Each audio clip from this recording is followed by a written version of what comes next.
კონტექსტში ჩემს საავტორო გადაცემაში ვთქვი, რომ ღმერთმაც რომ თქვას მეთქი, რომ რუსეთი არის მართალი, ან რუსეთი არის უსაზღვრო ქვეყანა, მისი საზღვრები არსად არ სრულდება და არ უნდა სრულდებოდეს. ღმერთმაც რომ თქვას, რომ უკრაინასთან მართალია, საქართველოსთან მართალია, საქართველოზე ან უკრაინაზე ან ნებისმიერ სხვა ქვეყანაზე უნდა გაიმარჯვოს. მოკლედ ღმერთმაც რომ გაამართლოს რუსეთი, ეს ხომ წარმოუდგენელია. წარმოუდგენელია სულ მინიმუმ 2 მიზეზის გამო ღმერთი ვერ ჩამოგძახებს და თეორიულად რომ ჩამოგძახოს, ამას არ გააკეთებს. მაგრამ დაუშვათ წარმოუდგენელი წარმოვიდგინოთ და ამგვარი რამ რომ მოხდეს, ჩვენ ღმერთსაც კი მომიტევოს მან და არ უნდა დავეთანხმოთ. მეთქი ეს თქვი ჩემს ავტორო გადაცემაში კონტექსტში და სამთავრობო არხებმა ხო ეს ჩემი სრული ციტატა ვაღიარებ, ვუდასტურებ, აიღეს და ამის გამო გააკეთეს კომენტარები, რომ აი ტაბლიაშვილი ნახეთ რა არაებს ლაპარაკობს. დიახ, მე ვიმეორებ, რომ გაგიკვირდებათ და ღმერთიც კი არ იქნება მართალი იმ შემთხვევაში, თუ ბოროტის გამარჯვებას დაუშვებს, ოღონდ ღმერთი რასაკვირველია ამას არ გააკეთებს. ეს ბარემ რომ ვიცოდეთ და ბარემ რომ არ მომედავოთ ღმერთის გმობაში.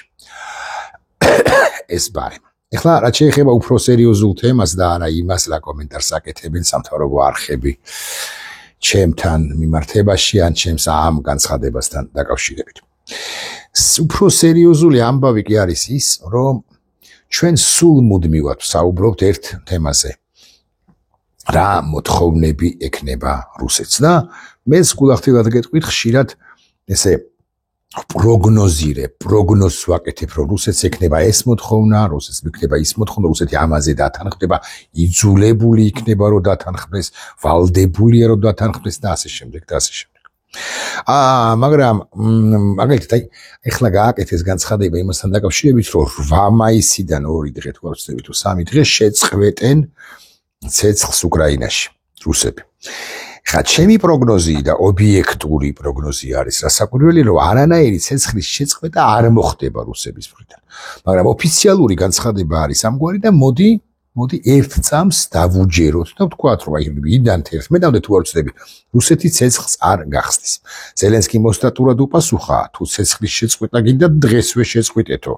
მაგრამ აი ხა ჯერ მოსკოვის განცხადებაზე, ამჯერად მოსკოვის განცხადებაზე ვისაუბროთ.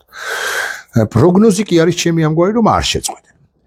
მაგრამ ესეც არ არის ეხლა აი თავარი სასაუბრო. ლავროვმა კალანტაროვინუა რეალურად გვარად განაცხადა ამგვარი რამ, რომ რუსეთი არ არის ყაბულ, რომ 4 რეგიონი, ანუ დონეცკი, ლუხანსკი, ზაპოროჟიე და ხერსონი დე ფაქტო იყოს აღიარებული რუსეთის ტერიტორიად. რუსეთს უნდა, რომ ყირიმი როგორი გავეშებული და მუცელ ამოუყორავი ქვეყანაა. ყირიმი, დონეცკი, ლუხანსკი, ზაპოროჟიე და ხერსონი მთლიანად შევიდეს რუსეთის ტერიტორიაში, ეს დასავლეთმა სცნოს რუსეთის ტერიტორიაში ეს 5-ვე რეგიონი, რამდენადაც მათ კონსტიტუციაში ჩაწერეს, რომ ეს რეგიონები მათია, ნოვოროსია დაარქვეს, ხო? და ყირიმიც იყოს აღიარებული დასავლეთის მიერ რუსეთის ტერიტორიად. მაგრამ გარდა ამისა, იმდენად თავხედები და მუცელ ამოუყორავები არიან, რომ განაცხადეს, რომ არათუ დასავლეთმა, არა მხოლოდ დასავლეთმა, არამედ უკრაინამაც უნდა აღიაროს ეს 5 რეგიონი ჩვენს ტერიტორიებადო. ხა აი რა პასუხი შეიძლება გასცეს კიევმა, ხო წარმოუდგენელია უშუალოდ კიევმა და პრინციპში დასავლეთმაც ამ შემთხვევაში შეერთებულ შტატებს გულისხმობ უფრო. ანუ ლონდონისა და პარიზის პოზიცია გასაგებია ისედაც და იმიტომ. ამაზე განუცხადონ, ამაზე დასთანხმდნენ ამუცელ ამოუყორავ ქვეყანას. ამის გარდა ლავროვი აკეთებს შემდეგ განცხადებას, ესეც ძალიან საინტერესო ამბავია. რომ ყველაფერთან ერთადო უკრაინის შეიარაღება არ უნდა დარჩენილი უკრაინის შეიარაღება არ უნდა მოხდეს ნუ რაღაც ნატოზე უარი უნდა თქვას რა საკვირველია უკრაინამ და ასე შემდეგ და კიდევ რაც ძალიან მნიშვნელოვანია უნდა წავიდეს ეს ნაცისტური უკრაინის ნაცისტური მთავრობა ანუ ნახეთ ჯერ ხო სიგიჟეა რომ 5 რეგიონი უშუალოდ უკრაინამ აღიაროს, ანუ ამ ნაცისტურმა უკრაინამ ეგრა მაგის პასუხია. ზელენსკი.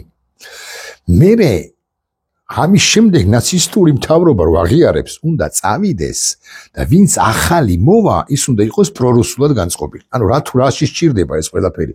იმაში სჭირდება, რომ ახალი მთავრობა მედვედჩუკისა და იანუკოვიჩის ჰიბრიდული მთავრობა, პრორუსული მთავრობა მოვიდეს კიევის სათავეში და დანარჩენი უკრაინაც კი გახდეს პრორუსული. ის 5 მთლიანად რუსეთის რეგიონები იქნება: ყირიმი, ხერსონი, ზაპოროჟიე, დონეცკი და ლუჰანსკი და ეს ხო რეალურად კაპიტულაცია. და კაპიტულაციაზე ხელს არ მოაწერს ზელენსკი, რასაკვირველია. და მე გეტყვით რატომ არ მოაწერს გარდა იმისა, რომ უკრაინის პატრიოტია, გარდა იმისა, რომ ის პირია, რომელმაც პირველმა უკრაინაში ყოველდღიურობაში აარტყა ხელუგულმა რუსეთს, ამის გამო გადაფსიხდა პუტინი, როგორ გამიბედეთო, მას პუტინს მართლა ეგოდა, რომ 3-4 დღეში დაამთავრებდა უკრაინის კონფლიქტს, კიევსაც აიღებდა. ეს ყველაფერი გავიგე. მაგრამ ყველაფერთან ერთად ზელენსკი ამაზე და არავინ საერთოდ. იანუკოვიჩიც კი მეთქი, აი გავბედავ და ვიტყვი. არავინ მოკლედ არ მოაწერს, არა იანუკოვიჩი ალბათ მოაწერს. არავინ მოკლედ პროუკრაინულად განწყობილი პოლიტიკოსი ნებისმიერი არ მოაწერს ხელს მათ შორის, იმიტომ რომ მთელი საზოგადოება მიუტრიალდება, აგინებს ეჩხუბება რაღაცებს, პირდაპირი მნიშვნელობით ჩამოკიდებს ფეხებით კიევის ცენტრში. აი მაიდანზე ნებისმიერს და ვინც საკუთარ მომავალზე ფიქრობს, სულ რუსეთმა მისცეს უსაფრთხოების გარანტია, პირდაპირ მნიშვნელობით ტყვია დააჯდება, ტყვიას დააჭედებენ შუბლში იმას, ვინც ამგვარ გადაწყვეტილებას მიიღებს, ამგვარ ანტიუკრაინულ ნაბიჯზე წავა. ეხლა ისმის კითხვა და იქნებ საინტერესო, უფრო საინტერესოც მეთქი ასე ვიკითხავ, ხო, ასე ვიტყვი. ამაზე თანახმა იქნება კი შეერთებული შტატები? რასაკვირველი არა. რუსეთი ასე მაღლა თამასას წევს და ინარჩუნებს, იმიტომ ხაზგასმით ვამბობ ამას, რომ მე თქვას, რომ აი ჩემი პირობები ეს იყო მოლაპარაკებებისო, შეთანხმების და ცეცხლის შეწყვეტისო და რაღაი მეორე მხარე ამაზე ყაბულ არაა, თანახმა არა, შესაბამისად მე ომს ვაგრძელებ. შეერთებული შტატები რომ კიდევ უფრო ანტიუკრაინული, ან კიდევ ერთხელ ანტიუკრაინული პოზიციები რომც დაიჭიროს პრეზიდენტმა ტრამპმა, ის ყველაზე მაქსიმუმ, რასაც მოსთხოვს უკრაინის დღევანდელ ხელისუფლებას, ეს არის ყირიმის დე იურე აღიარება, ისიც არა კიევის, არამედ შეერთებული შტატების მხრიდან. პრინციპში ეს მოთხოვნა უკვე გაჟღერდა, მაგრამ პრინციპში ასევე უნდა ვთქვათ, რომ ეს არ გამოსდის მშვიდობის მსურველ დაუჯეროთ, ვიყოთ დარწმუნებულნი იმაში, რომ ტრამპს მხოლოდ მშვიდობა უნდა, მშვიდობის მსურველ ტრამპს. ანუ ეს მოთხოვნა, რომელიც გაჟღერდა, ისიც კი იხსნება დღის წესრიგიდან და ახლა მუცელ ამოუყორავი რუსეთი უფრო და უფრო მეც ითხოვს და ერთი ნახევარი ნაბიჯითაც კი არიხებს უკან.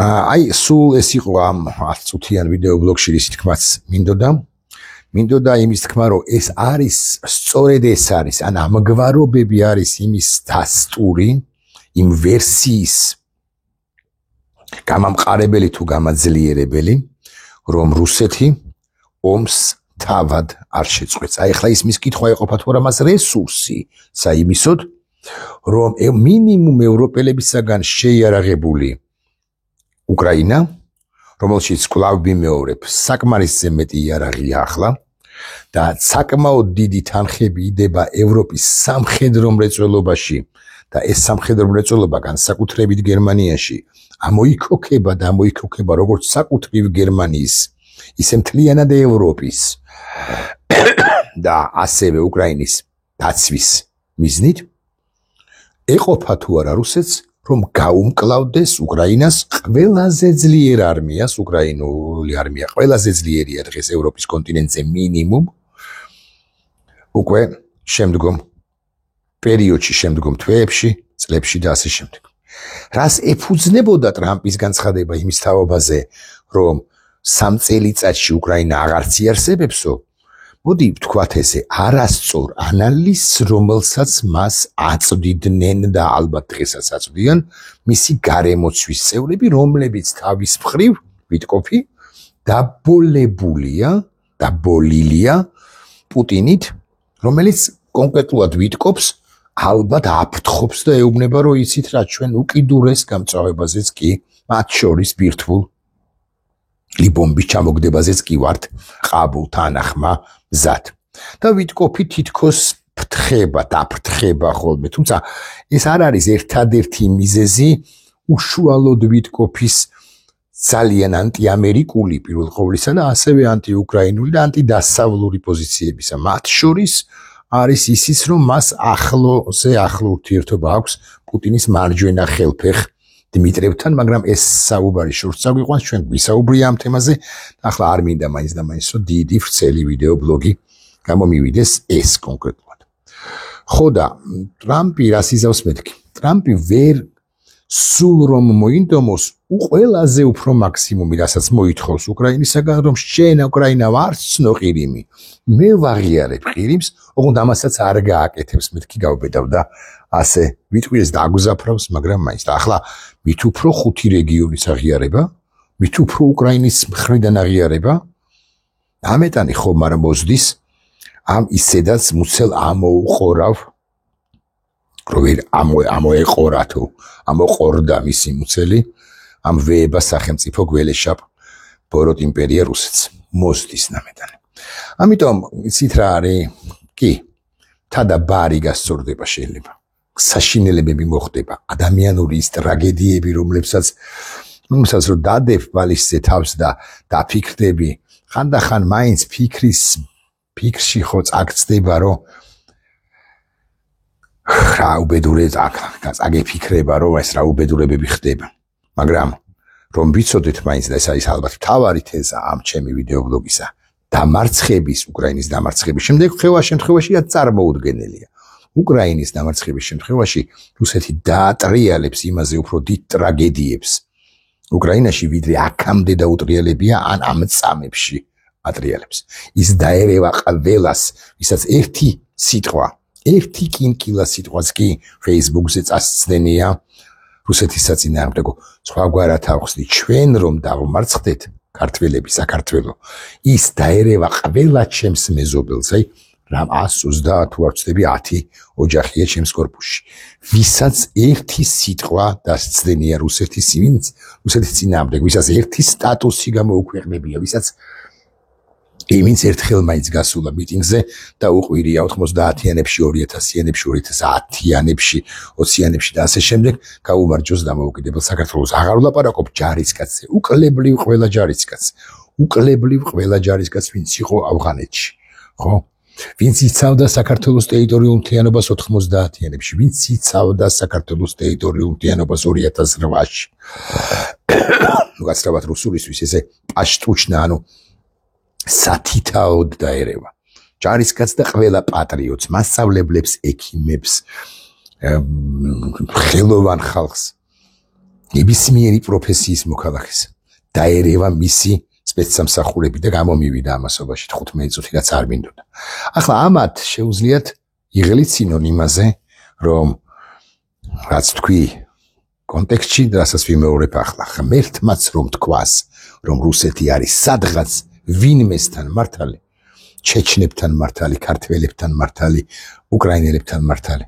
ხო, მომიტევოს ღმერთმა, ამას არ იტყვის უფალი, რასაკვირველია ღმერთი, მაგრამ მომიტევოს ღმერთმა და ღმერთსაც კი არ დავეთანხმები, არც ერთი ჩვენგანი, ვისაც ქრისტე გვიყვარს და კიდევ ეს ქრისტიანებს და ვისაც ალახი უყვართ მუსლიმებს და სხვა კონფესიის ადამიანებსაც გულისხმობს ხადია ხა მარტო ქრისტიანებზე არ ვსაუბრობ დამოუკიდებლად იმისა, შეიმაყურებლების 97% ქრისტიანია თუ არა. ყველას თავისი ღმერთი ყავს და ცხადია, ვისაც გვიყვარს ქვეყანა და ვისაც გვიყვარს ჩვენი ღმერთი. ჩვენ მათთან ან ჩვენს ღმერთებთან, ჩვენს ღმერთთან ვართ, რასაკვირველია ვრჩებით, იმიტომ რომ ღმერთი სამართლიანია და ეხლა რანაირი სიტყვები გამოვდის ეხლა ამასობაში. ხო, მოკლედ ღმერთი სამართლიანია და ის რუსეთის გამარჯვებას არ დაუშვებს მეთქი. ეს უნდა ვთქვა. სამთავრობო არხებმა კიდე იღლიციდან და ბიზინა ივანიშვილიზმში ჩარჩენ ბიზინა ივანიშვილიზმში, რომელიც 16 წუთი, რომელიც ქვეყანასაც ებრძვის და ღმერთსაც მეთქი გავბედავ და ვიტყვი. ასე. ნახვამდის.